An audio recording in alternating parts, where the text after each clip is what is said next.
ابو سعید خدری رضی اللہ عنہ کہتے ہیں کہ نبی اکرم صلی اللہ علیہ وسلم نے رمضان المبارک کے پہلے عشرہ میں اعتکاف فرمایا اور پھر دوسرے عشرہ میں بھی، پھر ترک کیے سے جس میں اعتکاف فرما رہے تھے باہر سر نکال کر ارشاد فرمائے کہ میں نے پہلے عشرہ کا اعتکاف شب قدر کی تلاش اور اہتمام کی وجہ سے کیا تھا، پھر اس کی وجہ سے دوسرے عشرہ میں کیا، پھر مجھے کسی بتلانے والے یعنی فرشتے نے بتلایا کہ وہ رات آخری عشرہ میں ہے، لہٰذا جو لوگ میرے ساتھ اعتکاف کر رہے وہ آخری عشرہ کا بھی اعتکاف کرے۔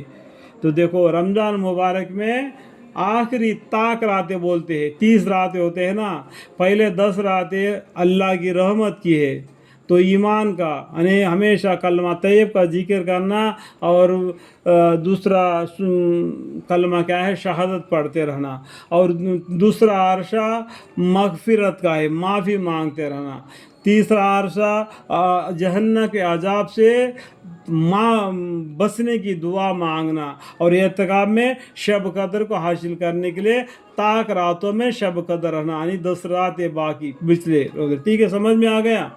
کرے کہ وہ آخری عشرہ کا بھی اعتکاف کرے۔ مجھے یہ رات دکھلائی دی گئی تھی پھر بھلا دی گئی، اس کے علامت یہ ہے کہ میں نے اپنے آپ کو اس رات کے بعد کی صبح میں کیچڑ میں سجدہ کرتے دیکھا، لہٰذا اب اس کو آخری عشرہ کی طاق راتوں میں تلاش کرو۔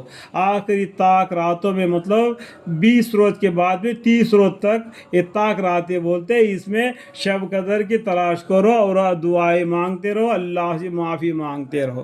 راوی کہتے ہیں کہ اس رات میں بارش ہوئی اور مزید چھیر کی تھی اور ٹپکی، اور میں نے اپنے آنکھوں سے نبی کریم صلی اللہ علیہ وسلم کے پیشانی مبارک پر کیچڑ کا اثر کے ایکسی کی صبح کو دیکھا۔ دیکھو آج مسجدیں پکے ہیں، بالکل بڑے بڑے عمارتیں بنا دی ہیں مسجدوں کے۔ پیغمبر صلی اللہ علیہ وسلم کے زمانے مسجدیں کیا تھے؟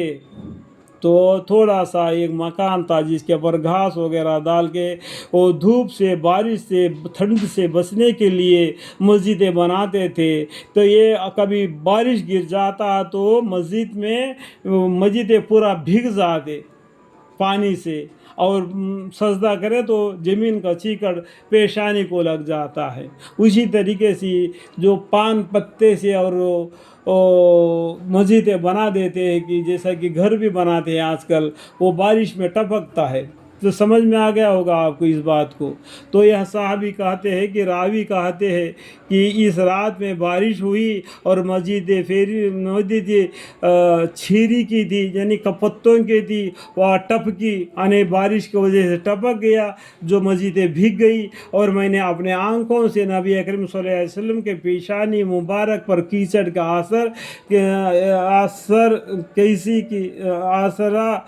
کیسی کی صبح کو دیکھا۔ الحمدللہ رب العالمین۔ ایک بات کہنے کو ہے، آج مسجدیں بالکل پکے ہیں، ایمان کچا ہے۔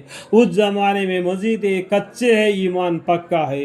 اللہ تعالی ہمیں اور آپ کو اللہ کی رحمت کا واسطے سے اللہ کی رحمت میں ہمیں جگہ عطا فرمائے۔